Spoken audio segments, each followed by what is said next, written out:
Saya Nur Latifah dari kelas 7 PGSD A4. Saya membuat video bertujuan untuk membuat tugas UAS dari Kapita Selecta Pendidikan Dasar, membuat artikel dengan tema problematika pembelajaran di masa pandemi dengan cara studi lapangan. Saya membuat artikel dengan judul Gambaran Motivasi Belajar Siswa pada Masa Pandemi COVID-19. Studi lapangan yang saya lakukan dengan cara mewawancarai beberapa peserta didik SD di daerah tempat tinggal saya, yaitu Tubanan, RT 3 RW 4, Kecamatan Kembang, Kabupaten Jepara. Selain mewawancarai beberapa peserta didik, saya juga mewawancarai orang tua dari siswa. COVID-19 memiliki pengaruh yang sangat besar dalam dunia pendidikan. Proses pembelajaran harus tetap dilanjut meskipun dilakukan dari rumah masing-masing. Keadaan ini tentu saja berdampak pada kualitas pendidikan. Suasana belajar yang diciptakan oleh guru turut mempengaruhi motivasi belajar siswa.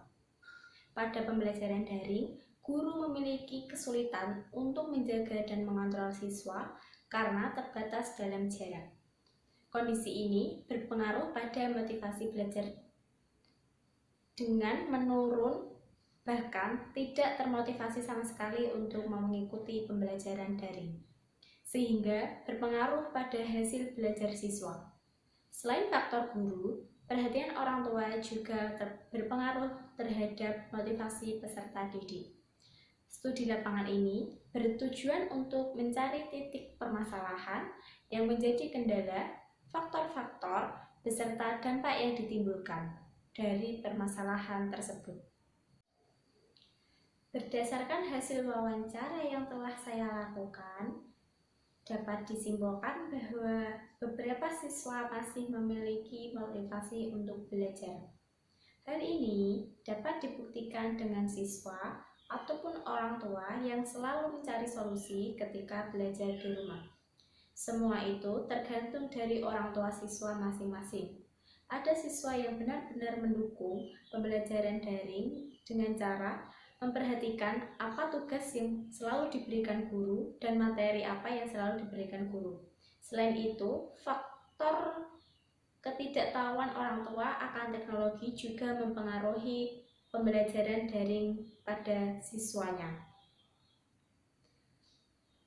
Hal ini sangat berpengaruh pada motivasi belajar siswa.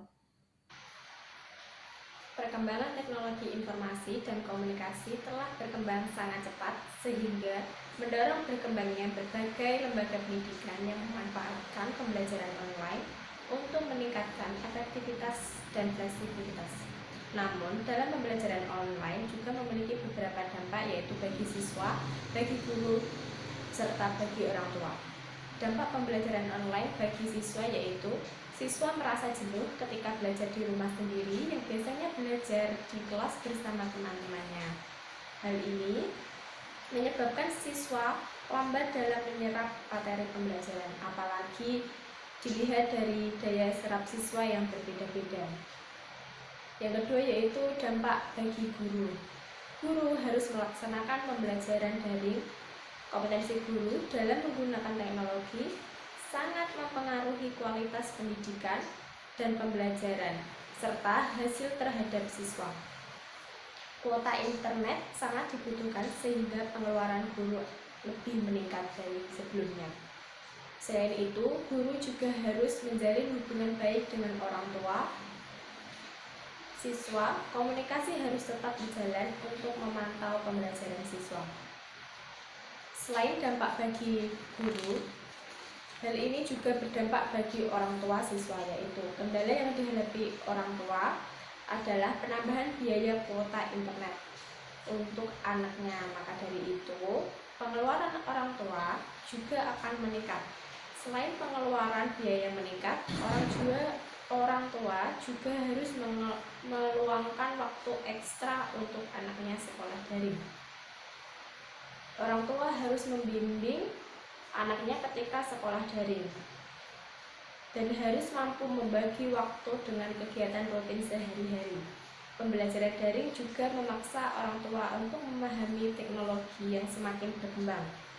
Orang tua harus mampu menggunakan teknologi untuk membantu anaknya ketika melaksanakan pembelajaran daring. Faktor yang mempengaruhi motivasi belajar siswa ada dua, yaitu faktor internal dan faktor eksternal. Faktor internal yaitu meliputi cita-cita dan aspirasi. Salah satu faktor pendukung yang dapat memperkuat semangat belajar adalah cita-cita yang dimiliki. Yang kedua adalah kemauan siswa. Motivasi belajar dipengaruhi oleh kemampuan yang dimiliki oleh siswa. Yang ketiga yaitu kondisi siswa. Kondisi secara fisiologi juga turut mempengaruhi motivasi belajar siswa. Yang keempat yaitu keadaan psikologi siswa yang mempengaruhi motivasi belajar. Psikologi yang terdiri dari bakat atau kemampuan yang dimiliki setiap individu serta dapat dikembangkan. Intelijensi yaitu kemampuan, sikap, persepsi siswa tentang belajar, manfaat dan keuntungan yang didapatkan ketika belajar juga mempengaruhi kemauannya untuk terus belajar. Selanjutnya yaitu faktor eksternal yang mempengaruhi motivasi belajar siswa. Yang pertama yaitu kondisi lingkungan belajar. Kondisi yang kondusif akan mendukung dan memperkuat semangat belajar. Yang kedua yaitu lingkungan sosial sekolah, seperti guru, teman-teman di kelas dapat mempengaruhi proses belajar. Yang ketiga yaitu lingkungan sosial masyarakat.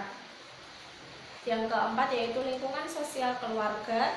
Yang kelima yaitu lingkungan non-sosial. Lingkungan non-sosial ada dua, yaitu lingkungan alamiah yang artinya dukungan, kasih sayang, dan kebiasaan keluarga yang baik akan turut mempengaruhi motivasi belajar anak. Sedangkan faktor instrumental seperti fasilitas atau sarana-prasarana yang disediakan oleh sekolah juga akan mempengaruhi semangat siswa dalam belajar. Ada beberapa cara untuk meningkatkan motivasi belajar siswa. Yang pertama, meningkatkan kualitas guru untuk meningkatkan kualitas pembelajaran. Yang kedua, memilih metode pembelajaran yang tepat untuk melakukan pembelajaran daring. Yang ketiga, meningkatkan fasilitas pembelajaran. Yang keempat, memanfaatkan penggunaan media. Yang kelima, melakukan evaluasi pembelajaran. Sekian dari saya, kurang lebihnya saya mohon maaf. Wassalamualaikum warahmatullahi wabarakatuh.